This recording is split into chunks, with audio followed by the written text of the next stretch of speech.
at the sink now where we're going to install the diverter to your tap. First, let's examine the contents of the diverter bag. First, and most importantly, you have the diverter. It's got a lever that you'll use to access the water to the machine. Next, you've got 3 different size adapters in case your diverter doesn't screw right onto the end of your tap. 2 spare O-rings, 2 small squeeze clamps that we'll use to put over the ends of the hoses, and finally 2 drywall anchors in case you want to mount your ionizer on the wall. So we'll begin by removing the aerator from the end of your tap, and generally you can do this with your fingers, but if you find that it's too tight, you can loosen it with a pair of pliers or vice grips. Then we'll see if the diverter attaches to the threads at the end of the tap, and in this case you can see that it doesn't. So we'll try the different adapters until we find the one that actually fits. And then we'll screw that in, being careful not to over tighten it. Finger tight is usually good enough. And then we'll attach the adapter, the diverter, to the adapter. Again, tightening it firmly but not over tight. If you find that the adapters provided in the kit don't attach to your faucet, and that you have a specialized faucet, you can go to any good hardware store or plumbing supply store and find the proper adapter. If you find that your diverter leaks when you turn the water on to the machine, you can use white Teflon plumber's tape. 2 or 3 wraps around the male threads usually will cure any of the leaks. Now that we have the diverter attached to your tap, we'll install the hoses to your ionizer. We'll start by removing the 2 lengths of hoses out of the bag and the small inline pre-filter.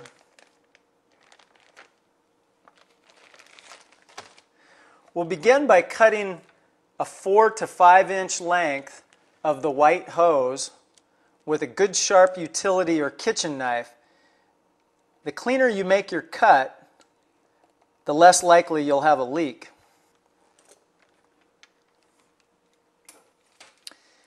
Next, we'll take the inline pre-filter, and you'll notice there's a black arrow, and this arrow will point in the direction of the water flow and always point towards your ionizer.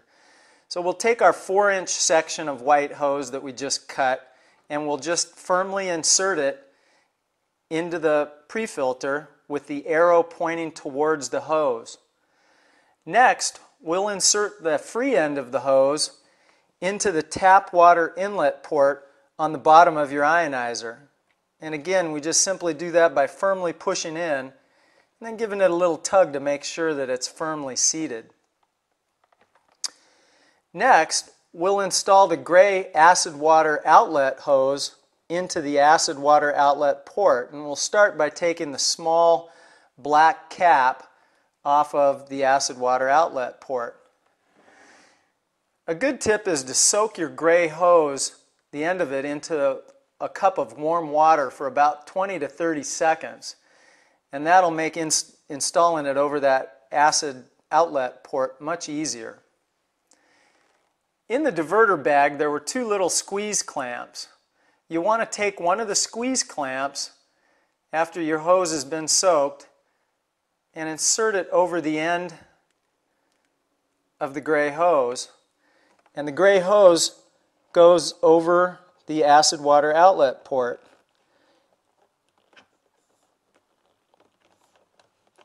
And that needs to be pushed all the way to the end so that it's firmly seated. And then you simply position the little squeeze clamp, and you may need to use a pair of pliers or vice grips. Position that squeeze clamp right over the outlet port, just like that.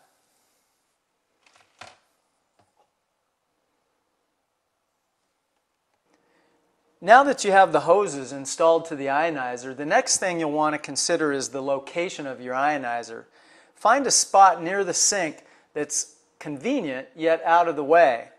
Once you locate that spot, the gray hose lays loosely into the sink and you can trim that to the proper length. The remaining white hose gets installed after we estimate the appropriate length to the diverter and trim the hose appropriately. Once again, you'll want to use a nice sharp utility or kitchen knife and make the cut as clean as possible.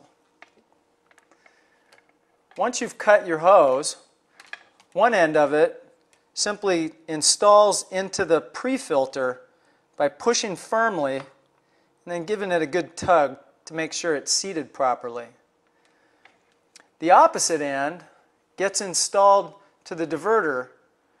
The first thing we'll do is remove the small compression nut on the back side of the diverter opposite your lever and install the compression nut over the end of the white hose.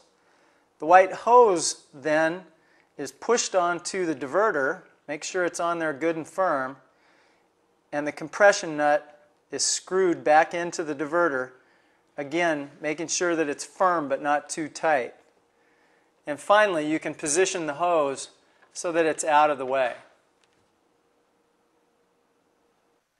Now that we have all the hoses attached and connected, the last thing we'll do in installing your ionizer is to plug it in and power it up. You'll notice the cord is a 3-prong grounded plug, and ideally you'll want to plug it directly into a 3-prong outlet, and that would be, in an ideal sense, a GFI outlet like you see here. You simply plug it in,